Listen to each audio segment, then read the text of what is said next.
আমরা এক নজরে ইমান ভঙ্গের কারণগুলো জানিয়ে দিচ্ছি। এটা খুব দরকারি কথা যে আমরা নামাজ ভঙ্গের কারণ জানি, অজু ভঙ্গের কারণ জানি, রোজা ভঙ্গের কারণ জানি, কিন্তু ইমান ভঙ্গের কারণ জানি না। ইমান কি ভাঙে না ভাঙে না? অজু ভাঙলে, নামাজ ভাঙলে সেটা বড় বিষয় না ইমান ভাঙলে সেটা বড় বিষয়? ইমান ভাঙলে সেটা বড় বিষয় না। ইমান কিসে ভাঙে আপনি যদি না জানেন তাহলে জোড়া লাগাবেন কেউ? ভাঙলে আবার সেটা আবার নবায়ন করবেন, রিপেয়ার করবেন কিভাবে? রিপেয়ার যদি না করতে পারেন, আপনার বয়স ৮০-৯০ চলে গেছে, ইমান কতবার ভেঙে বসে আছে আপনি জানেনও না, জোড়া লাগান নাই, তাহলে তো আপনি বেঈমান হয়ে দুনিয়া থেকে যাচ্ছে। ডেঞ্জারাস না বিষয়টা? এই জন্য ইমান ভঙ্গের কারণগুলো সম্পর্কে জানা দরকার আছে না নেই? আমি এক নজরে সংক্ষেপে বলে দিচ্ছি। ইমান ভঙ্গের কারণগুলোকে ওলামায়ে কেরাম নানাভাবে ব্যাখ্যা করেছেন। মৌলিক কারণ খুবই কম। এর ভিতরে প্রসিদ্ধ একটা ব্যাখ্যা হলো যে ইমান ভঙ্গের 10টি কারণ আছে। এই 10টি কারণের ভিতরে সর্বপ্রথম কারণ হলো শিরকে আকবর করা, আল্লাহর সঙ্গে কাউকে শরীক সাব্যস্ত করা। আল্লাহকে যেভাবে ইবাদত করছেন একই ইবাদত কোন পিসাবরে, কোন কবরকে করলে। আপনি আল্লাহকে যেভাবে উপাসনা করতেছেন সেই উপাসনাটা যদি কোনো মানুষকে করেন, আল্লাহর কে যে ইবাদত নিবেদন করতেছেন সেই ইবাদত একইভাবে অন্য কোনো মানুষ বা ব্যক্তিকে বা কোনো বস্তুকে করেন, যেভাবে মুশরিকরা কোনো মূর্তির সামনে ইবাদত করে সে যেরকম শিরকে লিপ্ত হয়, মুশরিক হয়ে যায়, মুসলমানের সন্তান ঈমান আনার পর যদি শিরকে আকবর করে তাহলে সেক্ষেত্রে সে কি হয়? মুশরিক হয়। এই বড় শিরক, এটা ঈমান ভঙ্গের কারণ। বড় শিরক কিভাবে হয়, বিস্তারিত হয়, এগুলো আমরা জানবো ইনশাআল্লাহ বিইজনিল্লাহ অন্য কোনো আলোচনা। দ্বিতীয়ত, আল্লাহর সাথে বান্দার যদি কোনো মিডিয়া সাব্যস্ত করে, কিরকম মিডিয়া? যে এর ছাড়া আল্লাহরে পাওয়া যাবে না। যেমন আমাদের অনেক ধর্মের ভাইরা মনে করেন যে আল্লাহকে পাইতে হইলে সরাসরি পাওয়া যাবে না, বিভিন্ন দেবতা ধরতে হবে, এই জন্য অনেক দেবতার পুজো করে তারপরে ঈশ্বর পর্যন্ত, আল্লাহ পর্যন্ত যেতে হবে। ইমানদার যদি মনে করে যে আল্লাহকে পাইতে হইলে আল্লাহর বিভিন্ন ভায়া আছে এগুলো ধরতে হবে, ওনাদেরকে ছাড়া আল্লাহকে পাওয়া যাবে না, এরকম যদি মনে হয় এবং আল্লাহর ইবাদতটা তাদের মাধ্যমে করে, তাহলে সেটাও ঈমান ভঙ্গের কারণ। তৃতীয়ত, ঈমান ভঙ্গের কারণ হলো যে যদি কেউ মনে করে যে ব্যক্তি অমুসলমান, কাফের, ভিন্ন ধর্মের অনুসারী, বেঈমান, ঈমান আনেন নাই, মনে করে যে না তারটাও ঠিক আছে, তাহলে এই লোক বেঈমান, এই লোক ঈমান থেকে খারিজ হয়ে যায়, এটা ঈমান ভঙ্গ হয়ে যাওয়ার মতো কারণ। কারণ আপনি একটা লোক আল্লাহর প্রতি অবিশ্বাসী, আপনি বললেন না তারটাও ঠিক আছে। আমাদের অনেক মুসলমান ভাইরা আছে আজকাল, তাদের বিশ্বাসগুলো গোলালু মার্কা বিশ্বাস হয়ে গেছে। তাদের বিশ্বাসগুলো এখন আপনার শৈথিল্য প্রদর্শনকারীদের বিশ্বাস হয়ে গেছে। কিরকম সেটা? বলে যে সব ধর্মই ঠিক আছে। এরকম কিছু সুশীল আছে না, সুশীল, এই সুশীল টাইপের মুসলমান আছে কিছু, যে বেশি ভালো সাজে, বলে যে সব ধর্মই ঠিক আছে। সব ধর্মই তো ভালো কথা বলে।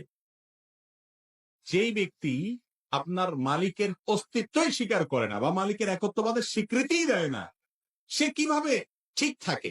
তার অনেক ভালো কাজ থাকতে পারে, ভালো কাজকে আপনি ভালো বলেন, কিন্তু সে কখনো আল্লাহর কাছে গ্রহণযোগ্য ইমানদার হতে, সে ইমানদারই না, আল্লাহর কাছে গ্রহণযোগ্য বান্দা হতে পারে।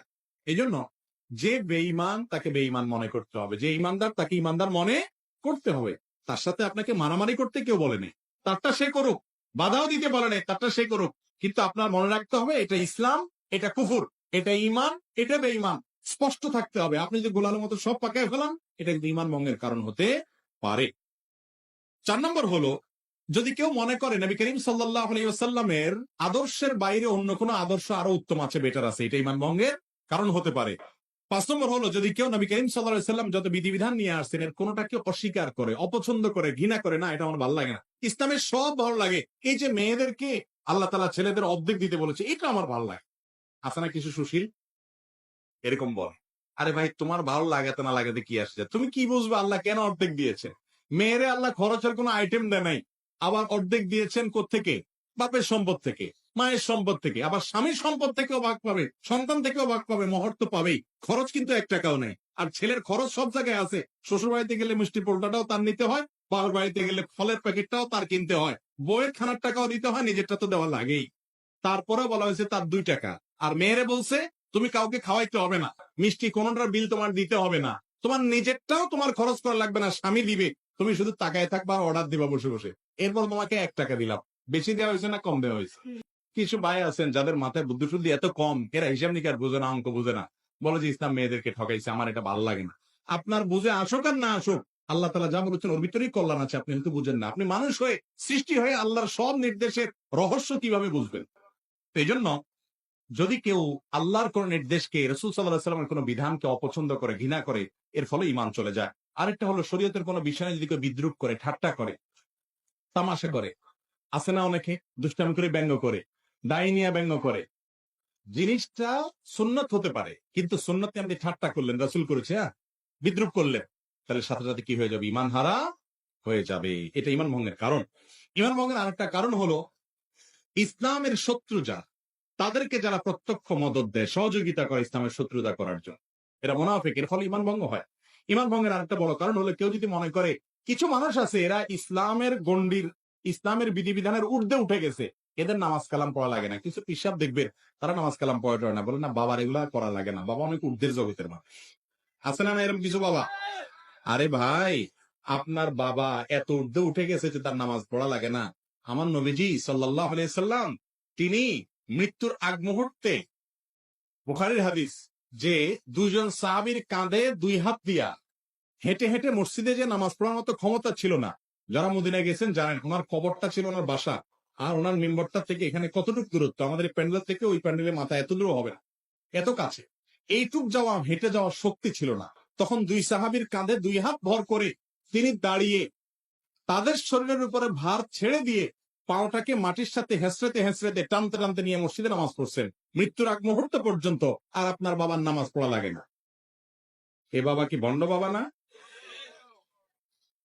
আল্লাহ কোরআনে বলছেন, ওয়াবুদ রাব্বাকা হাত্তা ইয়াতিয়াকাল ইয়াকিন, তোমরা আল্লাহর ইবাদত করো ইয়াকিন আসার আগ পর্যন্ত। বলে যে আমাদের বাবার ইয়াকিন এসে গেছে, আল্লাহকে। অথচ এখানে ইয়াকিন শব্দের অর্থ হলো মৃত্যু। সব ইয়াকিন মানে বাংলা ইয়াকিন না, বা বিশ্বাস না, দৃঢ়তা না। এখানে উদ্দেশ্য হলো ইয়াকিন মানে মৃত্যু। সমস্ত তাফসীর কিতাবগুলো লিখছি এবং এটার ব্যাখ্যা।